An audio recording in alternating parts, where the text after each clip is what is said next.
لله نحمده ونصلي على رسوله الكريم۔ کبیرہ گناہوں میں سے ایک گناہ، اور یہ بھی ایسا گناہ ہے جو معاشرے میں جڑ پکڑتا جا رہا ہے۔ بہت سارے کیسز اس طرح کے سامنے آ رہے ہیں۔ وہ یہ ہے کہ لوگ طلاق دینے کے باوجود بھی بیوی کو گھر میں رکھتے ہیں۔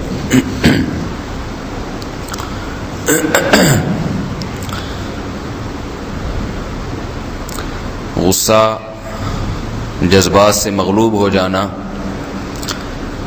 اس قسم کی حرکتوں سے بیوی کو طلاق دے دیتے ہیں۔ بعض تو پھر کسی کو بتاتے ہی نہیں کہ ہم نے طلاق دی ہے، میاں بیوی خود ہی کمپرومائز کر لیتے ہیں آپس میں کہ نہ تم بتانا نہ میں بتاؤں گی، بس پی جاؤ یہیں پہ اس کو۔ اور بعض ایسا کرتے ہیں کہ طلاقیں دینے کے بعد پھر کسی اور سے فتویٰ لے آتے ہیں، جا کے مسلک اہل حدیث کے پاس چلے جاتے ہیں کہ بھائی ہم نے 3 طلاقیں دی ہیں، تو وہ لکھ کے دے دیتے ہیں کہ ایک مجلس کی 3 طلاقیں ایک ہوتی ہیں، اور پھر یہ کہتے ہیں کہ بھئی وہ اہل حدیث مسلک کے علماء بھی تو مسلمان ہیں، اگر ان کے فتوے پہ ہم نے عمل کر لیا تو کیا ہوا۔ یہ بھی کیسز بہت زیادہ آ رہے ہیں، اور بہت سے لوگ ہیں ہمارے علم میں جنہوں نے 3 طلاقیں دی ہوئی ہیں بیوی کو ایک مجلس میں، اس کے بعد اہل حدیث عالم سے فتویٰ لیا اور پھر بیوی کو گھر میں رکھا ہوا ہے۔ 20 سال گزر گئے، بچے بھی پیدا ہو رہے ہیں۔ تو یہ سب حرام کاریاں ہیں، شرعی حدود سے بے خبر ہونے کی دلیل ہے۔ قرآن مجید میں اللہ تعالیٰ نے صاف اور واضح لفظوں میں تیسری طلاق کے بعد بیوی کو حرام قرار دیا ہے، اور صاف حکم دیا ہے کہ فلا تحل له حتى تنكح زوجا غیرہ۔ اب یہ بیوی پہلے شخص کے لیے قطعاً حلال نہیں ہے جب تک کہ کسی دوسرے مرد سے نکاح نہ کر لے۔ اس مسئلے کو آج کل ٹیلی ویژن پہ بھی بہت اچھالا جا رہا ہے،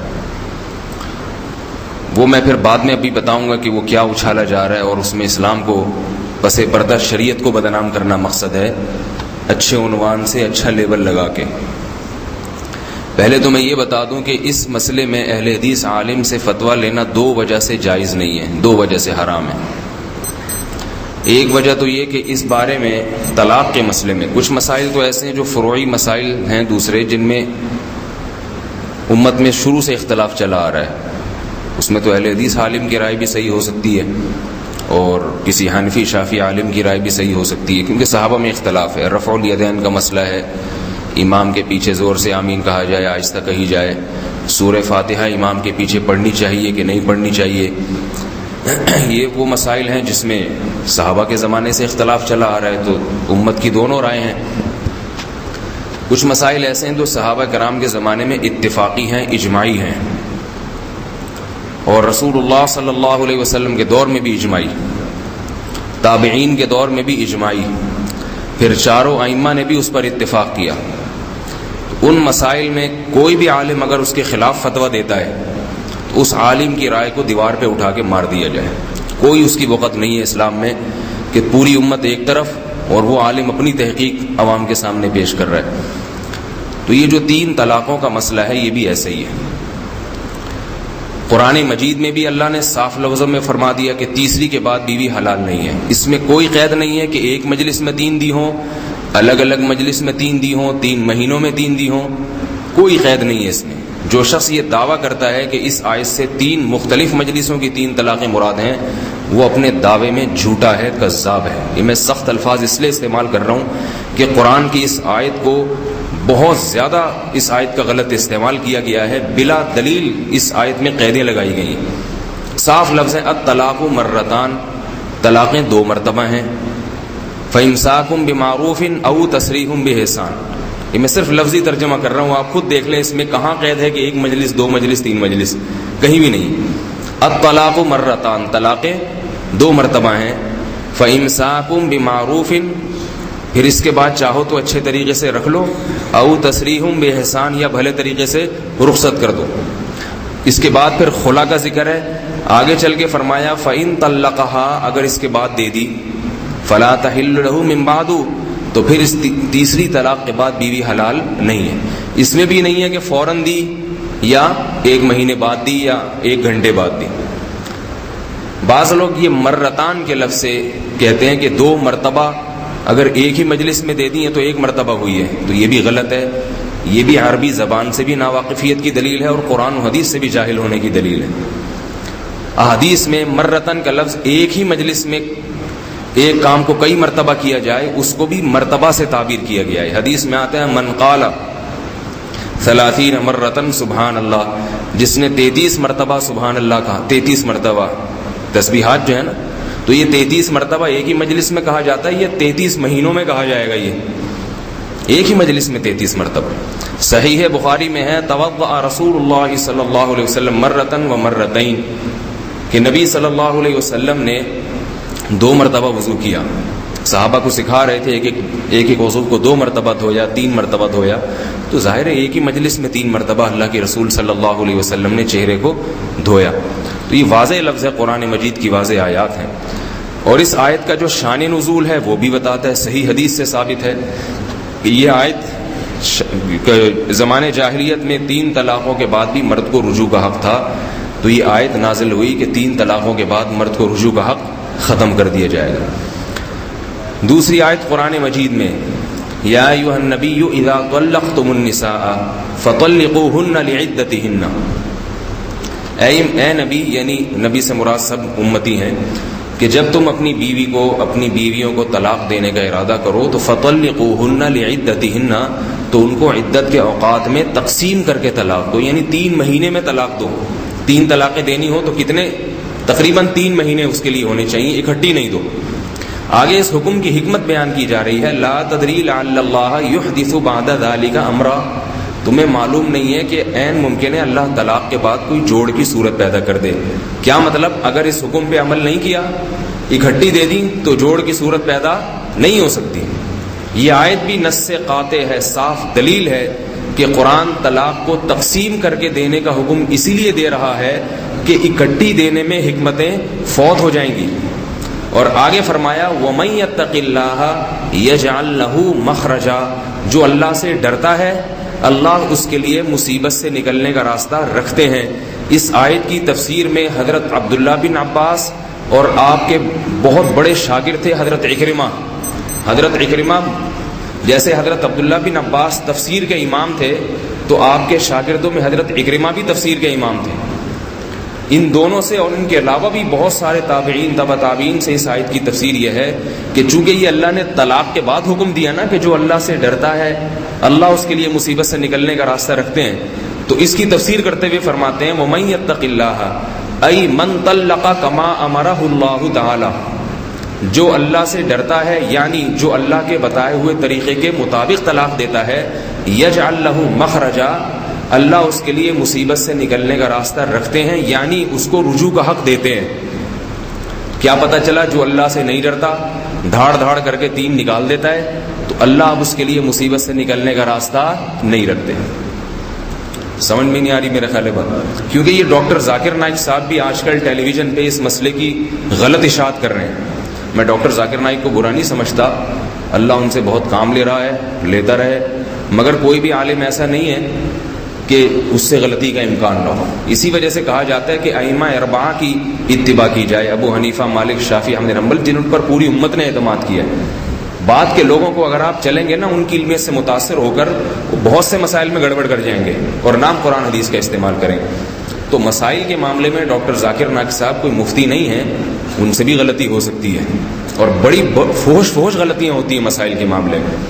تو یہ میں اس لیے آپ کو ترجمہ میں مسائل کی دلائل کے یہاں عام طور پر نہیں دیتا، نہ یہ مجلس اس چیز کی ہوتی ہے، لیکن اس مسئلے پر اس لیے کہ اس میں جو ہے نا وہ قرآن حدیث کے نام پہ غلط مسئلوں کی اشاعت کی جا رہی ہے. تو یہ سورہ طلاق کی آیات ہیں. سورہ بقرہ کی آیات سے بھی پتہ چلتا ہے کہ اکٹھی 3 دے دیں تو ہو جائیں گی، اور سورہ طلاق سے بھی پتہ چل رہا ہے اللہ اس میں طلاق کا صحیح طریقہ بتا رہے ہیں کہ اکٹھی نہ دیا کرو، کیونکہ اکٹھی اگر دے دی، شریعت کے خلاف دے دی تو اس میں حکمتیں فوت ہو جائیں گی، تمہیں ندامت ہوگی، مگر تلافی کا دروازہ تمہارے لیے بند ہو چکا ہوگا. اب جو شخص 3 طلاقیں دیتا ہے، اہل حدیث کے پاس جاتا ہے، تو وہ حضرات قرآن کی اس آیت پر عمل نہیں کرتے اور اس شخص کو مصیبت سے نکلنے کا راستہ فراہم کر دیتے ہیں اور کہہ دیتے ہیں کہ یہ 3 نہیں ہوئی، کتنی ہوئی ہیں؟ 1 ہوئی ہے۔ تو جب 1 قرار دے دی تو آپ نے اس کو مصیبت میں ڈالا یا مصیبت سے نکلنے کا راستہ دے دیا؟ تو یہ صاف لفظوں میں قرآن کی آیت کی تحریف ہے، یہ صاف لفظوں میں۔ اور یہ میں اپنی طرف سے نہیں کہہ رہا، تفسیر میں نے بیان کی صحیح سند سے حضرت عبداللہ بن عباس سے، اور حضرت عبداللہ بن عباس جب کسی کو طلاق کا فتویٰ دیتے 3 طلاقوں کے واقع ہونے کا، تو یہی آیت بطور دلیل کے پیش کرتے تھے۔ سنن ابو داؤد میں حدیث ہے جس کی سند بالکل بے غبار ہے، کوئی اہل حدیث عالم بھی اس کی سند پہ اشکال نہیں کرتے، بالکل بے غبار سند ہے، صحیح سند سے ثابت ہے کہ ایک شخص حضرت عبداللہ بن عباس رضی اللہ تعالیٰ عنہ کے پاس آیا اور کہنے لگا، یا ابن عباس ان عمی طلق امرأتہ 3، میرے چچا نے اپنی بیوی کو 3 طلاقیں دے دی ہیں، فہل لہو مخرجا، کیا اس کے لیے کوئی مصیبت سے نکلنے کا مخرج، کوئی مصیبت سے نکلنے کا راستہ ہے؟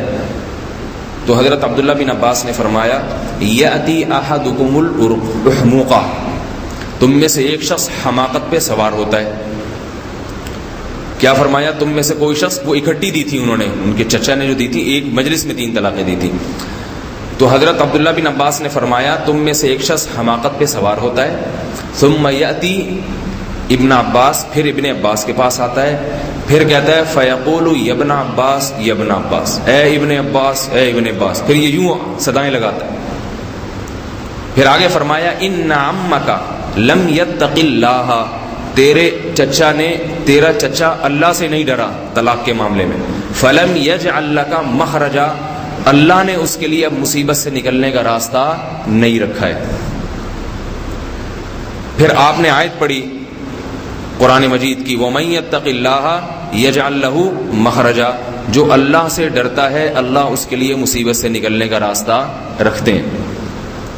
ہمارے ہاں جو مسلک اہل حدیث کے علماء ہیں وہ یہ کہتے ہیں کہ یہ جو 3 طلاقوں کو 3 قرار دینے کا قانون تھا، یہ حضرت عمر کا بنایا ہوا قانون ہے۔ یہ کس کا بنایا ہوا قانون ہے؟ حضرت عمر رضی اللہ تعالیٰ عنہ کا۔ اور حضرت عمر رضی اللہ تعالیٰ عنہ کے دور سے پہلے ایک مجلس کی 3 طلاقیں ایک سمجھی جاتی تھیں۔ اس کی دلیل وہ صحیح مسلم کی حدیث پیش کرتے ہیں، کانت طلاق الثلاث علی عہد رسول اللہ صلی اللہ علیہ وسلم تجعل واحدۃ، کہ نبی کے دور میں 3 طلاقیں ایک سمجھی جاتی تھیں، ابو بکر کے دور میں بھی، یہاں تک کہ حضرت عمر کا دور جب آیا تو آپ نے دیکھا کہ لوگ طلاقوں کی کثرت کر رہے ہیں، تو بطور سزا کے انہوں نے نافذ کر دیا اس کو۔ سمجھ رہے بات کو نہیں سمجھ رہے؟ یہ میں اس لیے دلائل دے رہا ہوں کہ جب کوئی دے گا نا 3، پھر وہ میری ساری تقریر ایک طرف، پھر وہ اس کو یہ حدیث لکھ کے دے دیتے ہیں وہ حضرات، وہ فوراً کہتا ہے کہ دیکھو نبی کے دور میں تو 3 ایک سمجھی جاتی تھی، ابو بکر کے دور میں بھی، یہ تو حضرت عمر نے تھوپ دیا امت کے اوپر ایک قانون، تو میں نبی کی اتباع کروں یا میں نے کلمہ نبی کا پڑھا ہے، عمر کا کلمہ نہیں پڑھا میں۔ تو یہ بات یاد رکھیں کہ یہ جو حدیث ہے نا صحیح مسلم کی، اس حدیث کو پیش کرنے والے راوی ہیں حضرت عبداللہ بن عباس۔ عبداللہ بن عباس کیا کہہ رہے ہیں کہ نبی کے دور میں، ابو بکر کے دور میں 3 طلاقیں ایک سمجھی جاتی تھیں، حضرت عمر نے 3 کو 3 نافذ کیا۔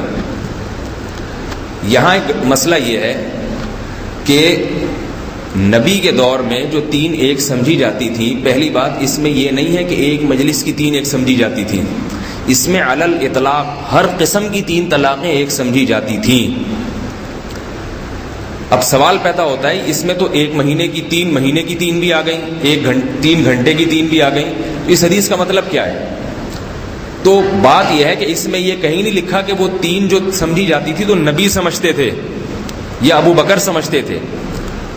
علماء نے اس حدیث کا صحیح مطلب بیان کیا ہے کہ حقیقت میں زمانے جاہلیت میں 3 مختلف مہینوں کی 3 طلاقیں بھی ایک سمجھی جاتی تھیں، تو نبی کے دور میں بھی بعض صحابہ کو یہ علم نہیں تھا کہ یہ حکم زمانے جاہلیت کا منسوخ ہو چکا ہے، لہذا وہ بھی 3 مہینوں کی 3 گھنٹوں کی ایک مجلس کی ہر قسم کی 3 کو وہ بھی ایک سمجھتے آ رہے تھے، یہاں تک کہ حضرت ابو بکر کے دور میں بھی بعض صحابہ 3 کو ایک سمجھتے تھے۔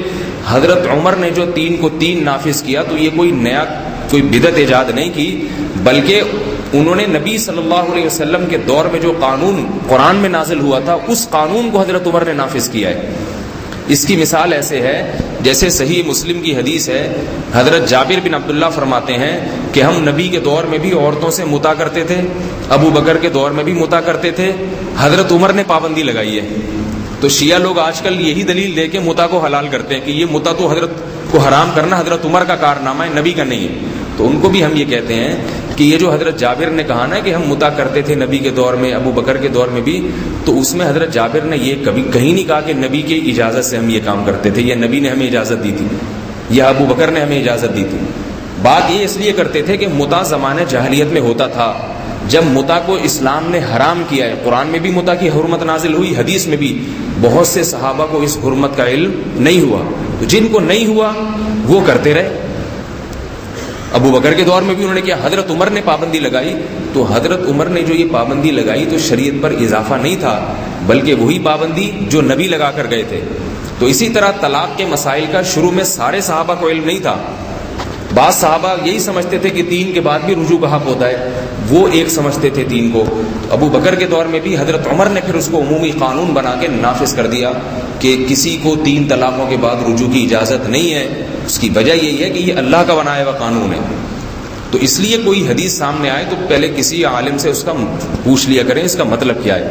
دوسری بات یہ کہ حضرت عمر رضی اللہ تعالی عنہ معمولی سی بھی غلطی کرتے تھے نا تو ایک عورت بھی کھڑے ہو کے ان کو ٹوک دیتی تھی کہ آپ غلط کر رہے ہیں۔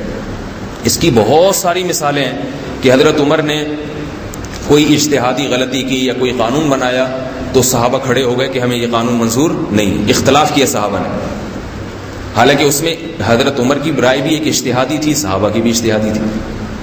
لیکن اگر حضرت عمر رضی اللہ تعالی عنہ نے قرآن کے خلاف قانون بنایا ہوتا کہ 3 طلاقوں کے بعد بیوی کو رجوع کا حق حاصل نہیں ہے اور قرآن میں حاصل ہوتا تو آپ مجھے بتائیں صحابہ اس قانون کو تسلیم کر لیتے؟ وہ تو اس پہ اعتراض کرتے تھے کہ مال غنیمت میں جن کو لوگوں کو جو کپڑا ملا ہے تو آپ کے پاس اتنا لمبا کرتا کہاں سے آ گیا؟ ایک دفعہ حضرت عمر پہ کسی نے یہ اعتراض کیا کہ یہ اتنا لمبا کرتا آپ نے پہنا ہوا ہے، مال غنیمت میں اتنا لمبا کرتا تو نہیں ہے۔ حضرت عمر نے ایک دفعہ مسجد کے ممبر پہ اعلان کیا کہ 400 درہم سے زیادہ کسی عورت کا مہر نہیں ملے گا۔ ایک عورت کھڑی ہو گئی کہنے لگی قرآن مجید میں تو آتا ہے ان آتیتم احداہن قنطارا، بیوی کو سونے کا ڈھیر بھی دیا ہو واپس نہیں لے سکتے، اللہ تو سونے کے ڈھیر کا ذکر کر رہا ہے اور آپ کہہ رہے ہیں کہ 400 درہم سے زیادہ نہیں۔ حضرت عمر فوراً رک گئے، فرمایا اخطأ رجل واصابت امرأۃ، عورت نے صحیح کہا مرد سے غلطی ہو گئی۔ صحیح ہے نا؟ وہ ایسا دور نہیں تھا کہ لوگ چپ ہوتے تھے، فوراً بول دیتے غلط کہہ رہے ہیں، اور وہ مان بھی لیا کرتے تھے۔